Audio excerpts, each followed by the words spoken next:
2 सप्ताह बीतने के बाद जंग की स्थिति क्या है। अमेरिका ने विदेशों में यात्रा करने वाले अपने नागरिकों को ये संदेश दे दिया है कि आप एहतियात बरतें। आतंकी हमले अलग अलग जगहों पर होने की आशंका जताई है। इंटेलिजेंस इनपुट्स के मुताबिक अमेरिका को ये डर है, आशंका उसने जाहिर की है कि कई जगहों पर आतंकी हमले हो सकते हैं। अमेरिका ने अपने नागरिकों से कहा है विदेशों में यात्रा अगर कर रहे हैं आप तो सावधान होकर रहिए। अमेरिका ने अपने नागरिकों को सावधान किया है और ये कहा है कि अगर आप विदेशों में कहीं पर ट्रैवल कर रहे हैं, यात्रा कर रहे हैं, तो अमेरिकी अलर्ट रहे। अमेरिकियों को निशाना बनाने के लिए आतंकी हमले हो सकते हैं। इंटेल इनपुट्स के आधार पर अमेरिका ने अपने नागरिकों को ये चेतावनी दी है। ये बड़ी खबर इस वक्त की हम आपको बता रहे हैं। ये बता रहा है किस तरह से अब इस युद्ध का असर, एक तरह से युद्ध ही है ये इजराइल और हमास के बीच में, इस युद्ध का असर विश्व में अन्य देशों पर पड़ रहा है। अमेरिका जब खुलकर इजराइल को अब हथियार दे रहा है, ऐसे में अमेरिका को डर है कि उसे आतंकी हमलों का शिकार बनाया जा सकता है।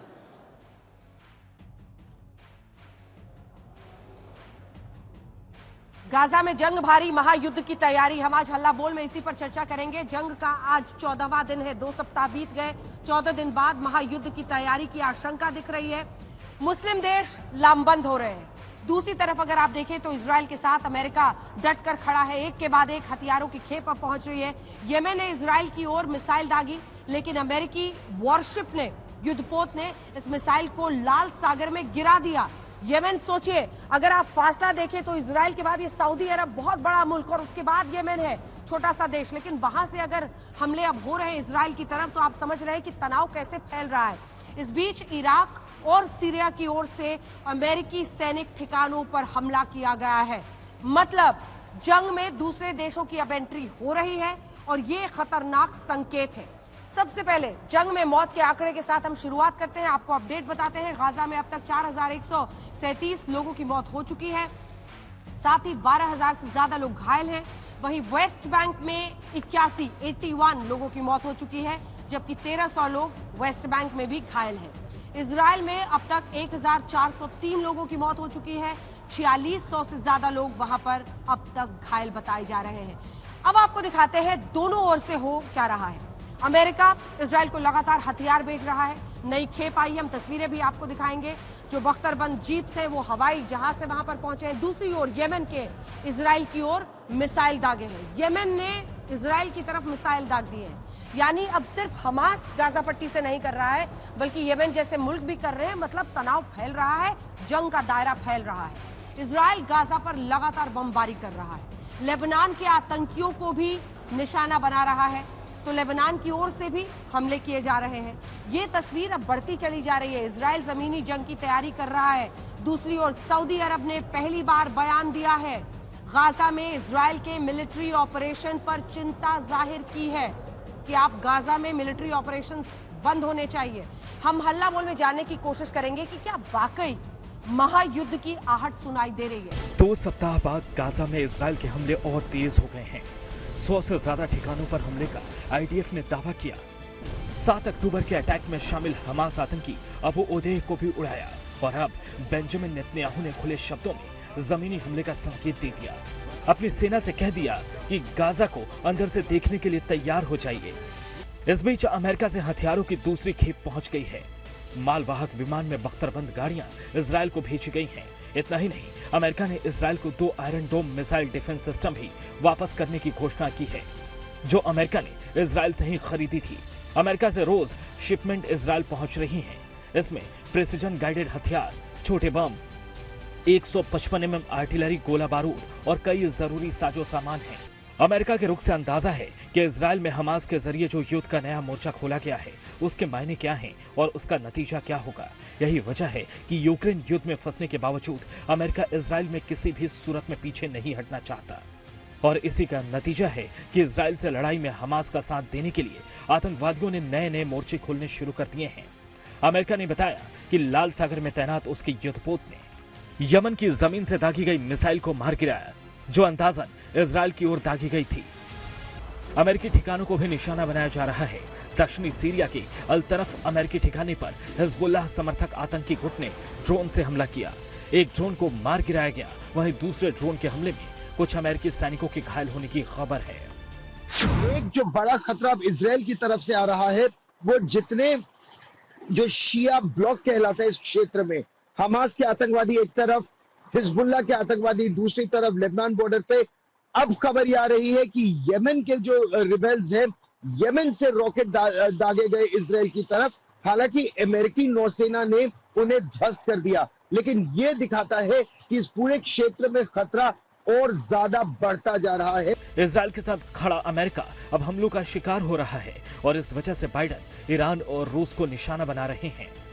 उनका आरोप है कि ये दोनों देश इस्लामी आतंकवादियों को भड़काकर इजराइल और अमेरिका पर हमले करवा रहे हैं। यमन की ओर से मिसाइल दागे जा रहे हैं।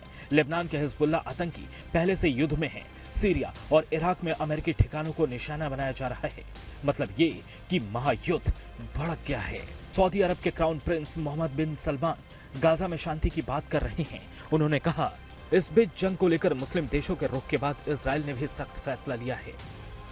जॉर्डन, मोरक्को, बहरीन से अपने राजनयिक वापस बुला लिए हैं। इन देशों में इजराइल के गाजा पर हमले के खिलाफ भारी विरोध हुआ था। आज तक ब्यूरो।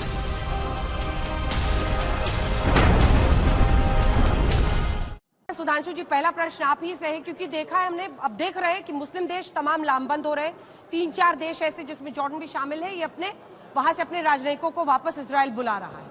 ऐसे में क्या तनाव बढ़ रहा है? यमन का फायर करना मिसाइल्स इजराइल की तरफ कथित तौर पर, जिसको अमेरिकन वेपन से वहां पर इंटरवीन किया है, ये क्या संकेत दे रहा है? क्या तनाव को आप बढ़ता हुआ देख रहे हैं मिडिल ईस्ट में? क्या एक फुल फ्लेजेड वॉर के तौर पर ये छिड़ सकता है, बढ़ सकता है आगे? देखिए, ये पूरा प्रकरण जिस पृष्ठभूमि में प्रारंभ हुआ है, अगर आप देखिए तो भारत, मिडिल ईस्ट और यूरोप के बीच में एक इकोनॉमिक कॉरिडोर बनने का समझौता तय हो गया, जिसमें मुख्य बंदरगाह इजराइल का हाइफा बंदरगाह था। यूनाइटेड अरब अमीरात इजराइल के साथ संबंध स्थापित कर चुका था, सऊदी अरब स्थापित करने जा रहा था। तो मानी हुई बात है कि एक तरफ वो था कि फ्यूचर में मिडिल ईस्ट की टेक्नोलॉजी अब पेट्रोल से अलग हटने वाली है, क्योंकि 20 साल से ज्यादा अब पेट्रोलियम की टेक्नोलॉजी का भविष्य नहीं रह गया। तो उन्हें समझ में आ रहा था कि अपने को इंप्रोवाइज या परिवर्तित और संशोधित करना पड़ेगा। दूसरी तरफ इस्लामिक वर्ल्ड की आपसी लड़ाई है। ईरान है, टर्की है। टर्की का 100 साल पुराने खलीफत का मामला है, वो तब से उनको लगता हमारे से लीडरशिप चली गई।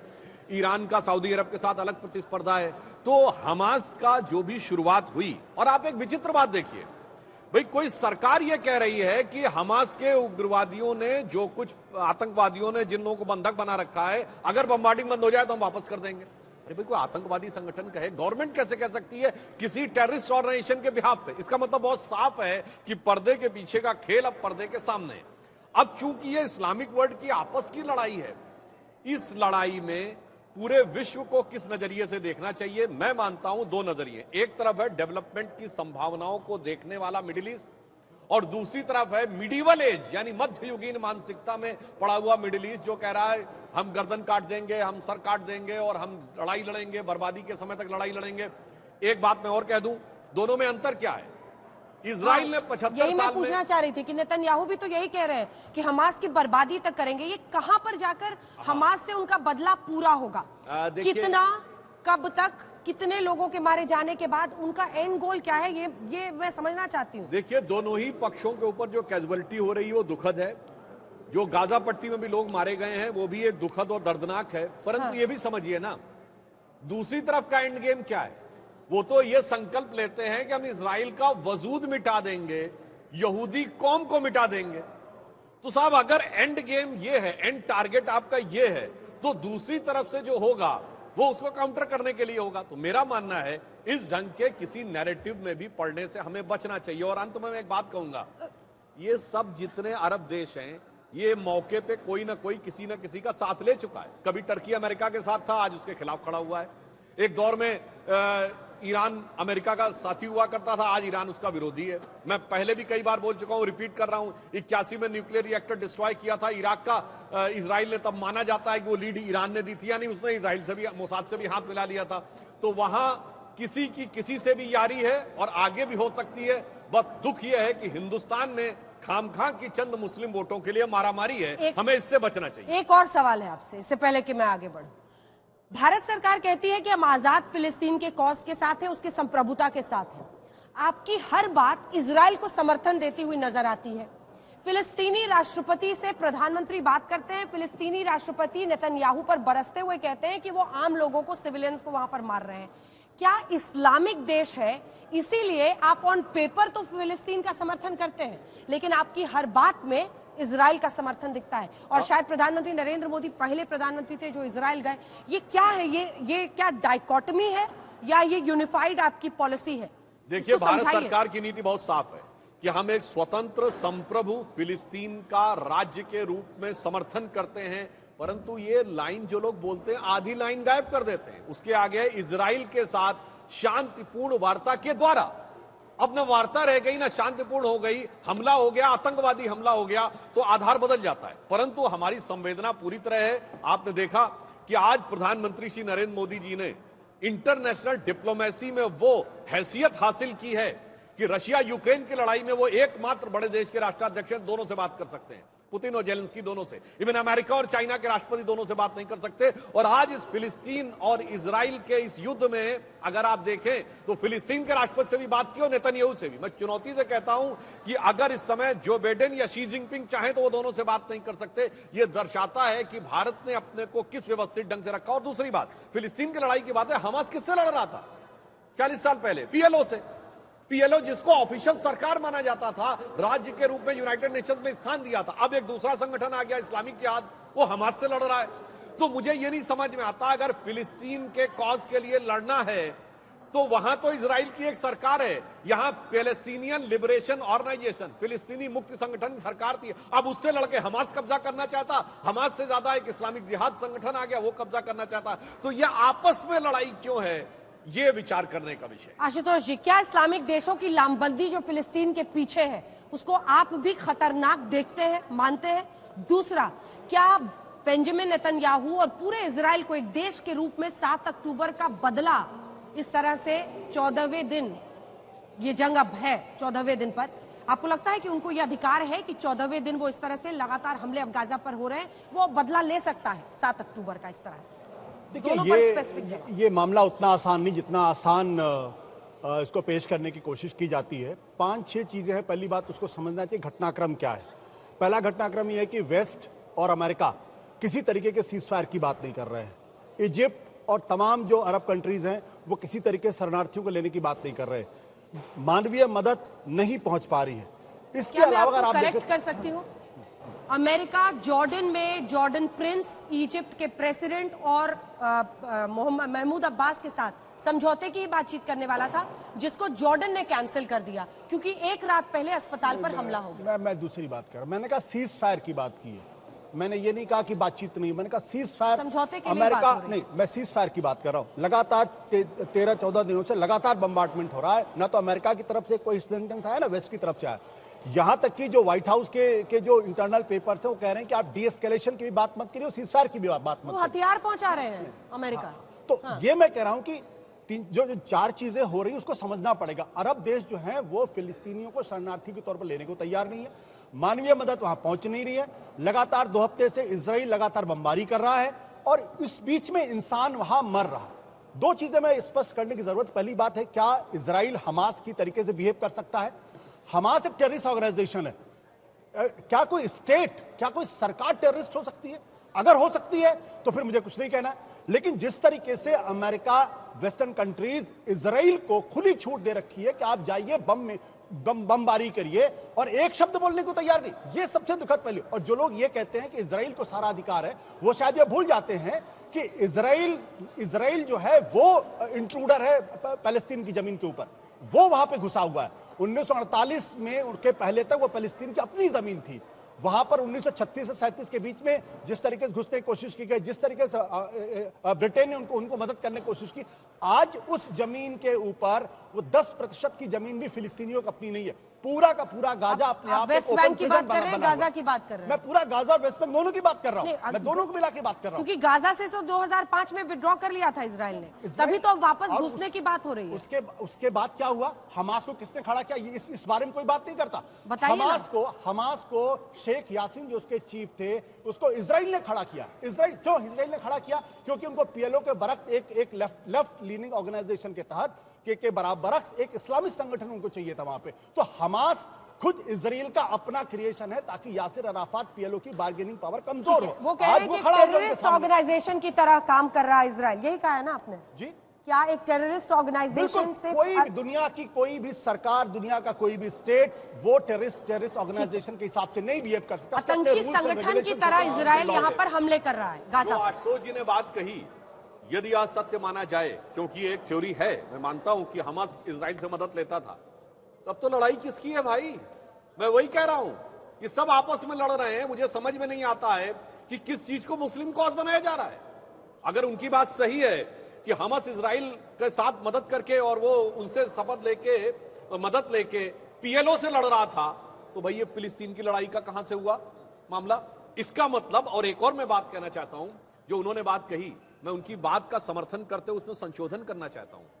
ये किसी साथ के मुस्लिम देश ने अपना दरवाजा नहीं खोला है उनकी सहायता के लिए या उनके स्वागत के लिए। एक भी मुस्लिम देश दिखाइए जहां की फोटो वीडियो फुटेज अवेलेबल हो कि जहाज दवाइयां और सहायता सामग्री लेकर तैयार खड़ा हो कि बस हमें परमिशन चाहिए, हम गाजा स्ट्रिप में लैंड करके देने जा रहे हैं। वो भी नहीं कर रहे। मतलब ना हम उनको आने देंगे, ना हम उनको ह्यूमैनिटेरियन मदद पहुंचाएंगे। मदद पहुंचाने की अपेक्षा हम इजराइल से करेंगे। इसका मतलब यह है कि यह पूरा का पूरा नैरेटिव एक लंबी लड़ाई, जो उनकी बात है मैं उस बात से सहमत हूं कि वेस्टर्न कंट्रीज अगर सीज फायर की बात नहीं कर रहे हैं तो जो मुस्लिम कंट्रीज हैं वो भी लड़ाई को बढ़ाने की बात कर रहे हैं। जहां तक आपने आतंकवाद की बात कही, मानवर, आतंकवाद यह होता है कि बंधक बनाकर निगोशिएशन किया जाए। इजराइल ने जब लड़ाई लड़ी उससे पहले उसने अल्टीमेटम दिया और कहा कि साहब आप साउथ की तरफ चले जाइए। अब मैं ये पूछना चाहता हूं, जो एडजॉइनिंग कंट्रीज थे, जॉर्डन है, इजिप्ट है, सीरिया है, किसी ने क्यों नहीं कहा कि आप सेफ पैसेज में हमारी तरफ आ जाओ? किसी ने नहीं कहा।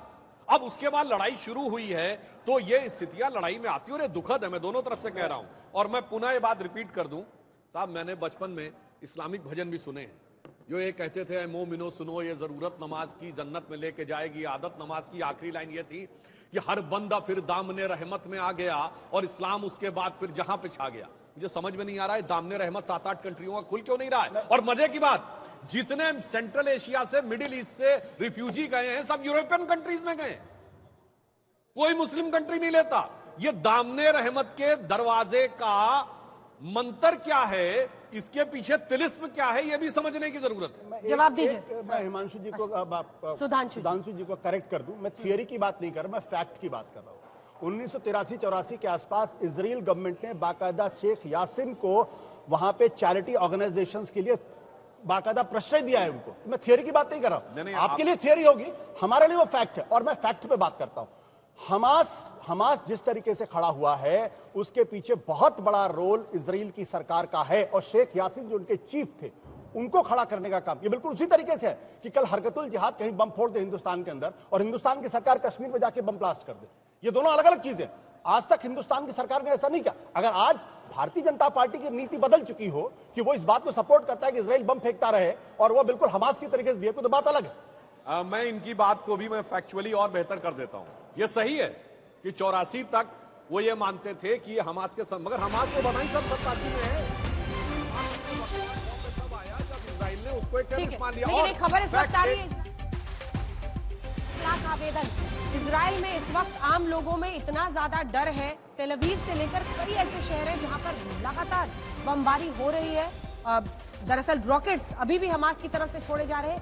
ऐसे में डर की वजह से 1 लाख लोगों ने हथियार के लिए, लाइसेंस के लिए आवेदन भरे हैं। आमतौर पर 1 साल में 1 लाख लोग अप्लाई करते हैं। इस बार सिर्फ ये 12-15 दिन के अंदर 1 लाख लोगों ने आवेदन भर दिए हैं। ये है वहां पर फियर का स्केल, डर का स्केल, जिसको आप समझ सकते हैं। बात पूरी कीजिए। हाँ, मैं पूरी बात कर रहा था, फिर फैक्ट मैं ये भी बता देना चाहता हूं। वन ऑफ द को फाउंडर्स ऑफ हमास, उनका नाम था हसन यूसुफ। उनके बेटे मुसाब हसन यूसुफ ने 2010 में किताब लिखी है सन ऑफ हमास। जिसमें उन्होंने बहुत साफ साफ तरीके से ये लिखा है। ये वन ऑफ द को फाउंडर्स, यानी जो मौलाना साहब बता रहे हैं उनके नजदीकियों में से जो 7-8 लोग जिन्होंने मिलकर हमास बनाया था, उनमें से एक के बेटे जो लिख रहे हैं कि ये मजलूम लोगों को मरवा कर उनके ऊपर राजनीति करना, उनकी हत्याएं होने के बाद उसके आधार पर राजनीति करना, इस कारण उसका मोह भंग हुआ और वो वहां से भाग के चला गया। ठीक है, उसके बाद हमास ने उसको डिनाउंस किया। तो सर ये भी एक फैक्ट है कि हमास के अंदर की बात हमास के को फाउंडर का बेटा अपनी किताब में लिखा। दर्शकों से कहता हूं जाके चेक कर लिए, 2010 में पब्लिश किताब है सन ऑफ हमास। चलिए ठीक है, इतना आपको करेक्ट करा, आपने थियरी की बात की, मैं फैक्ट की बात कर रहा था। ठीक है, लेकिन हमास को अगर सामने करने में जनता ने वहां वोट किया ना गाजा पट्टी में हमास के लिए, और हमास अगर आज आतंकी हमला करता है तो उसको जस्टिफाई भी किसी तरीके से नहीं किया जा सकता है। लेकिन हाँ, नेतन्याहू का प्लान है क्या, कहां पर जाकर उन्हें लगेगा बदला पूरा हुआ। अभी आपने हॉस्टेजेस की बात की थी, इजिप्ट अपना रास्ता क्यों नहीं खोलता इसकी बात की थी। तो हम आपको जो आंकड़े हैं वो जरा बताते हैं।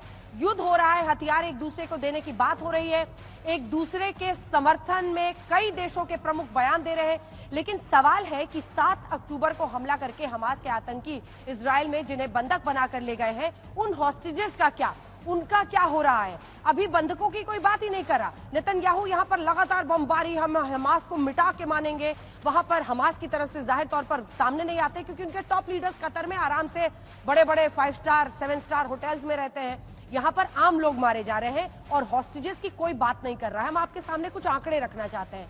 इजराइल को आशंका है कि करीब 200 बंधक गाजा में हमास के कब्जे में मौजूद है, जिनमें से 30 बच्चे हैं, 30 चिल्ड्रन, 30 बच्चे, 20 बुजुर्ग हो सकते हैं, कुछ की उम्र 60 भी बताई जा रही है। हमास के आतंकी अलग दावा कर चुके हैं जो हम आपको दिखा रहे हैं। 200 से 250 बंधक होने का दावा वो कर रहे हैं। 3 दिन पहले उन्होंने किया था जिसमें 22 बंधकों की मौत का दावा हमास, इजराइल की बमबारी, उसका कहना है इजराइल की बमबारी में आपके 22 बंधक मारे गए। अगर ये देखें कि इजराइल के अलावा किस देश के कितने नागरिक हमास के बंधक इस वक्त कब्जे में है, तो अमेरिका के 20 लापता है, 10 के बंधक होने का दावा है, थाईलैंड के 17 लोग बंधक हो सकते हैं, जर्मनी के 8 नागरिक, अर्जेंटीना के 16 नागरिक, ब्रिटेन के 9, फ्रांस के 7, ये सब बंधक हो सकते हैं। और यह आशंका है कि पुर्तगाल के भी 4, तो इटली के 2 नागरिक बंधक हो सकते हैं। अब देखते हैं कि देश ने किस देश ने बंधकों को छुड़ाने के लिए क्या किया है। तो हम आपको बता देते हैं, इजराइल के रिटायर्ड जनरल को बातचीत के लिए नियुक्त किया गया है और कतर ने दावा किया है कि उसने जब मध्यस्थता करने की कोशिश की तो हमास ने 26 फिलिस्तीनियों को जेल से छोड़ने की बात मान ली है, मांग रखी है उन्होंने। आगे कुछ इस मामले पर नहीं हुआ। तुर्की की बात कीजिए, तुर्की ने भी कहा कि वो हमास से बातचीत की कोशिश कर रहा है कि बंधकों को छोड़ा जाए। अमेरिका ने स्पेशल ऑपरेशन फोर्स की एक यूनिट भेजी है कि बंधकों को बचाया जा सके। ब्रिटेन ने इस रीजन में सहयोगी देशों से बात करके हल खोजने की को कहा है। अब सवाल यही है कि क्या वाकई वो इसमें सफल होते हैं, क्योंकि अभी भी बंधक है। इवन एज वी टॉक, जहां आज हम चर्चा कर रहे हैं और ये बहस कर रहे हैं, हमले लगातार हो रहे हैं, बंधक वहां पर है। जिसके बंधकों को लेकर एक एक कमेंट मैं आपसे चाहती हूँ सुरेश जी, क्योंकि ये भी माना जा रहा है, सुरेश जी आपसे शुरू कर रही हूँ, ये भी माना जा रहा है कि जमीनी हमले के लिए इजराइल तैयार है और वो रेड लाइन है एक तरह से। उधर लेबनान के लिए भी, ईरान के लिए भी, वो सब यही कह रहे हैं टाइम इज अप, अगर आप अंदर घुसे तो हम शुरू कर देंगे। लेकिन हमास भी उस समय इन बंधकों का इस्तेमाल कर सकता है। अब आप अंदर आए, अब हम 1 को मारेंगे, अब हम 2 को मारेंगे, मतलब वो ब्लैकमेल के लिए इस्तेमाल कर सकता है। वो कितना बड़ा पोटेंशियल वेपन है हमास के हाथ में, बंधक। देखिए, जाहिर सी बात है कि जो बंधक बने हुए हैं वो एक तरह से नेगोशिएशन के टाइम पर एक तरह से वो लीवरेज का काम कर सकते हैं, एक बार्गेनिंग चिप का काम कर सकते हैं। लेकिन इस जगह पर मैं अगर समझता हूं कि इजराइल अंदर नहीं जा रहा है, गाजा स्ट्रिप में धमकियां दे रहा है बार बार, उसकी वजह कुछ और है। क्या? उसकी वजह यह है कि गाजा में एक तो जो डिस्टिंक्शन करना है कि हमास कहाँ है और नॉर्मल पैलेस्टीन कौन सा है, वो किस तरह पॉसिबल होगा। वहाँ पर एक पूरी पॉपुलेशन इतनी मिक्स्ड है कि अगर वहाँ पर आर्मी अंदर जाएगी, टैंक अंदर जाएगी, तो सिविलियन कोलेटरल डैमेज बहुत ज़्यादा होगा। तो बंधकों को छुड़ाने के लिए नेगोशिएशंस के अलावा ये वॉर, लैंड वॉर या लैंड इन्वेशन एक ऑप्शन नहीं है, ये उसे नहीं छूटेंगी। दूसरी चीज़ ये है कि अगर वॉर ऑब्जेक्टिव की बात करते हैं आप, इजराइल ने कहा है कि हम हमास को खत्म करके ही दम लेंगे। आप हमास को कहां से खत्म करेंगे? हमास जो ऑर्गेनाइजेशन है, आप 4 को मारेंगे, 4 दूसरी कंट्रीज में है, 4 और पैदा होंगे। Hamas is like an amoeba, आप उसको डिवाइड कीजिए, 4 और पैदा हो जाएंगे। तो वो रियलिस्टिक एम नहीं है। रियलिस्टिक एम यही है कि गाजा के ऊपर कब्जा किया जाए, और गाजा पर अगर कब्जा करना है तो वो हो सकता है लैंड वॉर के थ्रू, लेकिन लैंड वॉर से पहले एरियल इन्वेशन से जब तक कि उनके एसेट्स खत्म नहीं होंगे, ये पॉसिबल नहीं है। ठीक है जनरल राज, क्या आप इससे मैं आपके पास इसके बाद आऊंगी। हमारे साथ बेनी बेन्यामिन भी वहां से जुड़े हुए इजराइल से, लेकिन स्ट्रेटेजिकली यही सवाल मेरा भी था जो मैं लगातार सबसे पूछ रही हूँ कि ये जो हमास का अंत है वो है क्या? हमास का अंत कैसे हो सकता है? आप आईसिस का अंत नहीं कर पाए, और उनका अमीबा और तमाम टेररिस्ट ऑर्गेनाइजेशन वही कहते हैं कि एक सोच है, और वो आप एक को खत्म करेंगे दूसरा कहीं और होगा। और कतर में तो इनके टॉप लीडर्स बैठे हुए, तो उनको तो आप ऐसे ही नहीं मार रहे हैं, तो आप यहाँ पर कुछ कमांडर्स को मार देंगे, आम सिविलियंस का लॉस वहां पर हो रहा है। तो क्या ये हमास का अंत करना एक पॉलिटिकल आई वॉश है? मैं एक एक्सट्रीम पॉइंट लेके आपसे पूछ रही हूँ, क्या ये एक पॉलिटिकल आई वॉश है क्योंकि नेतन्याहू को भी 7 अक्टूबर का बदला लेना है अपनी पोजीशन को जस्टिफाई करने के लिए? उससे पहले आपने ना बातचीत की शुरुआत की थी ये तीसरे विश्व युद्ध के बारे में, उससे मैं एक छोटी टिप्पणी कर दूं। जरूर। उस पे हमें एक सज्जन है वॉल्टर रसल मीड, उन्होंने कहा था कि 2014 में विश्व ने प्री वॉर एरा में दाखिल हो गया है, मतलब युद्ध से पहले वाले युग में हम दाखिल हो चुके हैं। उसके बाद आप देखिए युद्ध का दायरा कैसे बढ़ा है। Georgia, Crimea, Kosovo, Nagorno Karabakh, Taiwan, वहाँ जो कुछ हो रहा है वो एक अलग बातचीत है, और वो होते होते ये मिडिल ईस्ट में हो गया। तो मेरे को तो ये लगता है ये जो शीत युद्ध था और है यूएसए और चाइना के बीच में, वो गर्म होते हुए नजर आ रहा है। यूक्रेन जो है could be the first hot war of cold war 2.0 and this the conflict in Israel. आप क्या कहना चाह रहे हैं? आप इसके पीछे किसी दूसरे देश का हाथ बता रहे हैं? मैं ये कह रहा हूँ, आप देख, मैं ये कह रहा हूँ, ये जो भू राजनीति का बहाव है उस पर गौर करिए।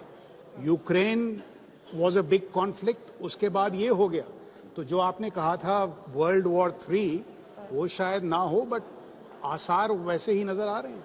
आपको ऐसे आसार नजर आ रहे हैं? बिल्कुल, युद्ध का दायरा बढ़ता जा रहा है। ठीक है, और इस पे हमें बड़ा इस पे गौर करना चाहिए। बेनी साहब, मैं आपके पास आना चाहती हूँ। देखिए, आप वहां पर हैं, आपने आईडीएफ में काम किया हुआ है, आपके लिए तो जाहिर तौर पर ये एक बहुत बड़ी जंग है, और हमास ने जो किया है 7 अक्टूबर का, उससे ज्यादा बर्बर हमला मुझे नहीं लगता हाल के दिनों में हमने देखा है।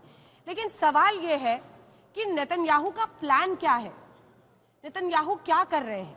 क्या वो पूरा जो उत्तरी गाजा है उसको खत्म करना चाहते हैं, मतलब वहां पर अपने टैंक्स ले जाएंगे, उस पर कब्जा करना चाहते हैं? क्योंकि उसके बाद फिर ईरान, लेबनान, ये बहुत सारे फ्रंट्स खुल जाएंगे, उन्होंने उसको रेड लाइन बता दिया है। दूसरी तरफ क्या इस बात में भी दम है कि वो पॉलिटिकली बहुत उनको लग रहा है कि 7 अक्टूबर के बाद वो घिर गए हैं, इसलिए वो लगातार ये बमबारी कर रहे हैं, क्योंकि इससे एंड गोल कहाँ अचीव होगा? कतर में बैठे हुए हैं, आपको तो इंटेल से काम करके उनके टॉप लीडर्स को पकड़ना होगा, उनको मारना होगा। यहाँ पर कुछ कमांडर्स को और सिविलियंस को मार के क्या हमास का अंत हो जाएगा? बेनी साहब।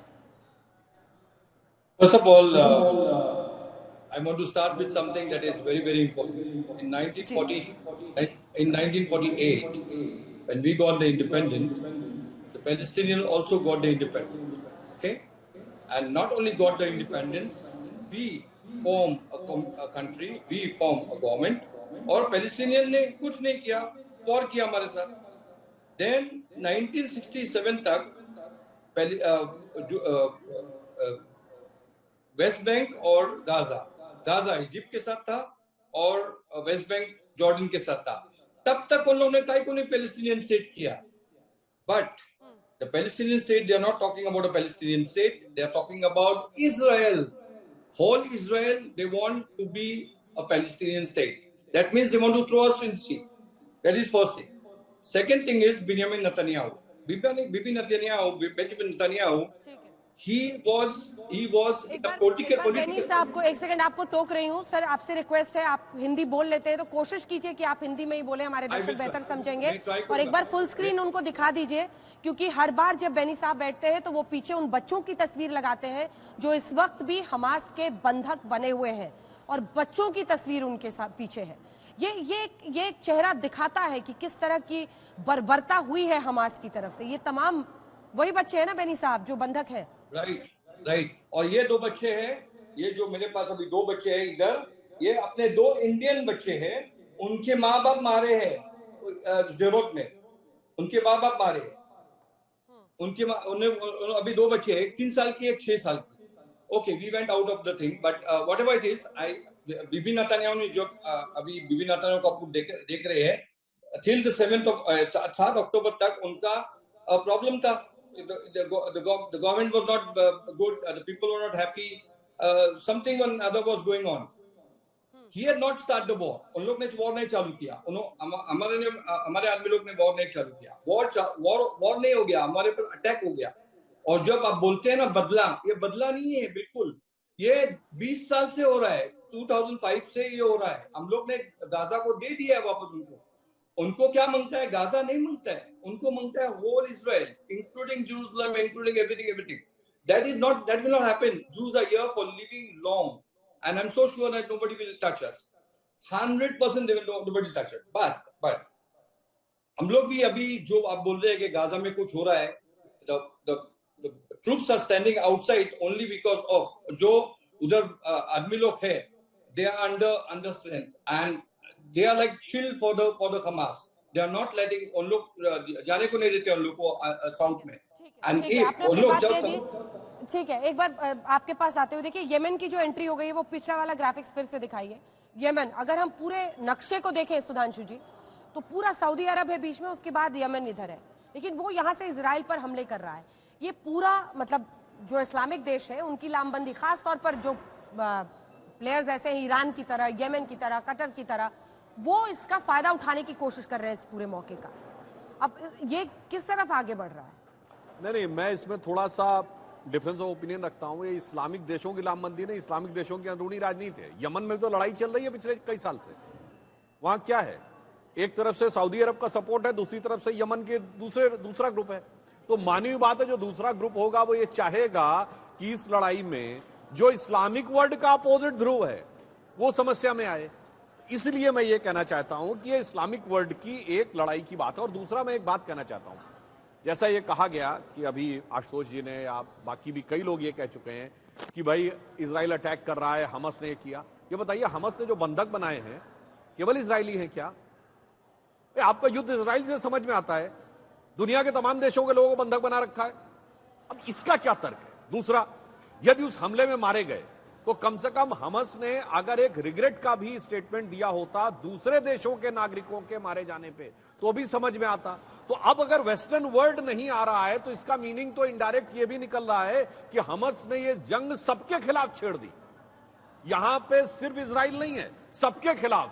जो भी उसके हत्थे चढ़ गया, जो भी निशाने चढ़ गया, उसको चढ़ा दिया। भी दुश्मन मानता है कई देशों को। नहीं तो मैं उसमें तो फिलीपींस के लोग भी हैं, उसमें नेपाल के भी लोग हैं, उनसे किस बात की दुश्मनी है भाई? उसमें थाईलैंड के भी लोग हैं, उनसे किस बात की दुश्मनी है? शादाब चौहान, क्यों आखिर क्यों यमन जैसे मुल्क यहाँ पर अगर फायरिंग कर रहे हैं, ईरान आग दे रहा है इसको, आपको नहीं लगता है कोशिशें ये होनी चाहिए कि शांति की तरफ कैसे बढ़े, एक समझौता कैसे हो? बिल्कुल अंजना जी, वॉर किसी भी प्रॉब्लम इस 21वीं सेंचुरी में हमें वॉर की तरफ जाने का इंफ्रास्ट्रक्चर को, टेक्नोलॉजी को डिस्ट्रॉय कर रहे हैं। पॉलिटिकल प्रॉब्लम सुधांशु जी को मालूम है कि वहां पर अत्याचार हो रहा है, सब कुछ है, लेकिन राजनीति के लिए मुद्दे से भागने का प्रयास कर रहे हैं। वो सवाल कर रहे हैं कि इजिप्ट क्या कर रहा है, यमन क्या कर रहा है। अब सवाल तो उन्हें यह करना चाहिए कि अमेरिका प्रोवोक कर रहा है, कंटिन्यूसली प्रोवोक कर रहा है इजराइल को। और जब बात आती है कि सीज फायर को लेकर के वोटिंग की जाती है यूनाइटेड सिक्योरिटी काउंसिल में, तो कौन वोट करता है सीज फायर के अगेंस्ट में? वोट करता है अमेरिका। तो क्या ये बात नहीं होनी चाहिए कि सीज फायर होने के बाद ह्यूमैनिटेरियन एड पहुंचाई जाए, उसके बाद डिस्कशंस होने चाहिए और अब्राहम अकॉर्ड को लागू करवाने के लिए काम होना चाहिए? फलस्तीन के लोगों को एक कैदी बना करके रख दिया, 25 लाख से ज्यादा लोग ओपन प्रिजनर्स बने हुए हैं। कहां चलेंगे? टेररिज्म की डेफिनेशन क्या है? जो अगर हमस अगर गलत करेगा, वायलेंस करेगा, तो उसको टेररिस्ट बोला जाएगा। और नेतन्याहू को हम वार क्रिमिनल मानते हैं, वो जाकर अस्पताल पे हमला करे, मस्जिदों पे हमला करे।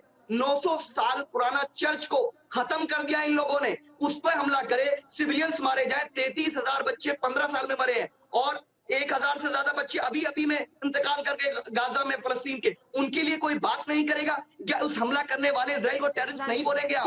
ठीक है, जवाब सुनिए सुधांशु जी, इसका जवाब। देखिए, वो ये कह रहे हैं कि चलिए यहां मान लिया लड़ाई में यहूदी बनाम मुस्लिम दो पक्ष हैं। ये बताइए, यमन में लड़ाई जो हो रही है वो किस बात के लिए हो रही है भाई? वहां कौन किस पे अत्याचार कर रहा? दोनों मुस्लिम है। ये सीरिया में किस बात की लड़ाई हो रही है? वहां तो दोनों मुस्लिम है। इराक में किस बात की लड़ाई है? वहां तो दोनों मुस्लिम है। ये काबुल आबुल में धमाके क्यों हो रहे हैं? वहां तो दोनों मुस्लिम है। वास्तविकता ये नहीं है, वास्तविकता ये है कि लड़ने की एक प्रवृत्ति पैदा हो गई है।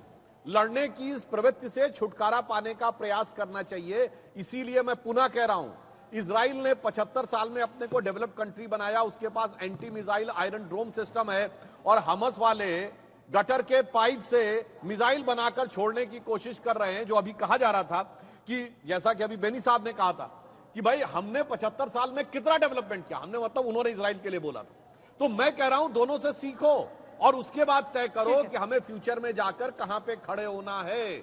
हमें सिर्फ लड़ाई लड़नी है या सिर्फ पढ़ाई करनी है? अतिकुर रहमान साहब, एक 2 लाइन का कमेंट इस पर।